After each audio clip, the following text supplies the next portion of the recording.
রাজধানীর বঙ্গবন্ধু এভিনিউয়ে 2004 সালের 21 August grenade হামলার ঘটনা ঘটে। এ ঘটনায় করা হত্যা ও বিস্ফোরক মামলায় 2018 সালের 10 অক্টোবর ঢাকার দ্রুত বিচার ট্রাইব্যুনাল 1 রায় দেন। সেই রায়ে সাবেক স্বরাষ্ট্র প্রতিমন্ত্রী লুৎফুজ্জামান বাবর ও সাবেক শিক্ষা উপমন্ত্রী আব্দুস সালাম পিন্টু সহ সর্বমোট 19 জনকে মৃত্যুদণ্ড দেওয়া হয়। এছাড়া বিএনপির ভারপ্রাপ্ত চেয়ারম্যান তারেক রহমান সহ 19 জনকে যাবজ্জীবন কারাদণ্ড দেওয়া হয়। Double million offer Walton fridge কিনে পেতে পারেন 20 লক্ষ টাকা, রয়েছে কোটি কোটি টাকার নিশ্চিত উপহার। আর 11 জনকে দেওয়া হয় বিভিন্ন মেয়াদে কারাদণ্ড ও অর্থদণ্ড। তবে এবছর 1 ডিসেম্বর রোববার বিচারপতি AKM আসাদুজ্জামান ও বিচারপতি সৈয়দ এনায়েত হোসেনের সমন্বয়ে গঠিত হাইকোর্ট বেঞ্চ বিচারক আদালতে সেই রায়কে অবৈধ ও বাতিল ঘোষণা করেন। একই সঙ্গে তারেক রহমান সহ দণ্ডিত সকল আসামিকে খালাস দেন।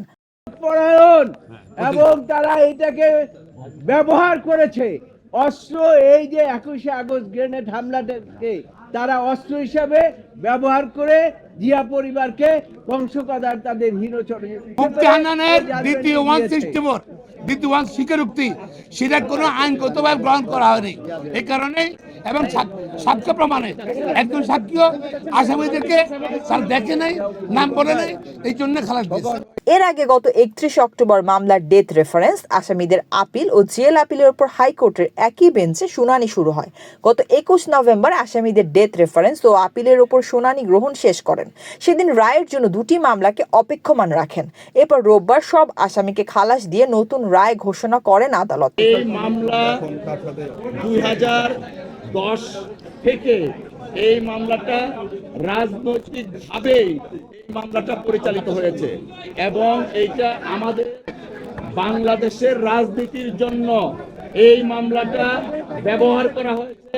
It's a political sabotage against mister Tarique Rahman and BNP, because Sheikh Hasina ওয়াজের যখন 161 দেন সেইখানেও তারেক রহমান সাহেবের নাম ছিল না।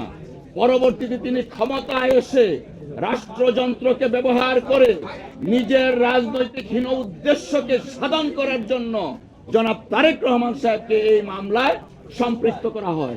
It's a political revenge, it's a political vendetta and it's a political sabotage.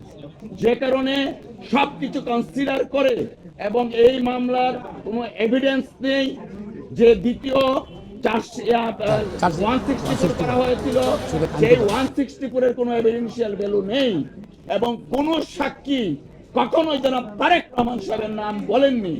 সবকিছু নিয়ে মহামান্য আদালত জনাব তারেক রহমান সাহেব সহ অন্যান্য সকল আসামিদেরকে বেকসুর খালাস করেছে।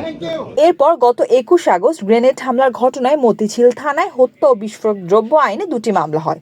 অভিযোগ ওঠে 21 আগস্টের গ্রেনেড হামলা ও হত্যাযজ্ঞের ঘটনার বিভিন্ন খাতে নিতে তৎকালীন বিএনপি জামায়াত জোট সরকার নানা তৎপরতা চালায়। 2007 সালে তত্ত্বাবধায়ক সরকার এ সংক্রান্ত মামলা দুটি নতুনভাবে তদন্ত শুরু করে। 2008 সালে 22 জনকে আসামি করে অভিযোগপত্র দেয় পুলিশের অপরাধ তদন্ত বিভাগ CID। এতে বলা হয় শেখ হাসিনাকে হত্যা করে আওয়ামী লীগকে নেতৃত্ব শূন্য করতে ওই হামলা চালায় জঙ্গিরা। পরে 2008 সালে আওয়ামী লীগ সরকার গঠনের পর এই মামলার অধিকতর তদন্ত হয়। এরপর তারেক রহমান সহ 30 জনকে আসামি করে সম্পূরক অভিযোগপত্র দেওয়া হয়।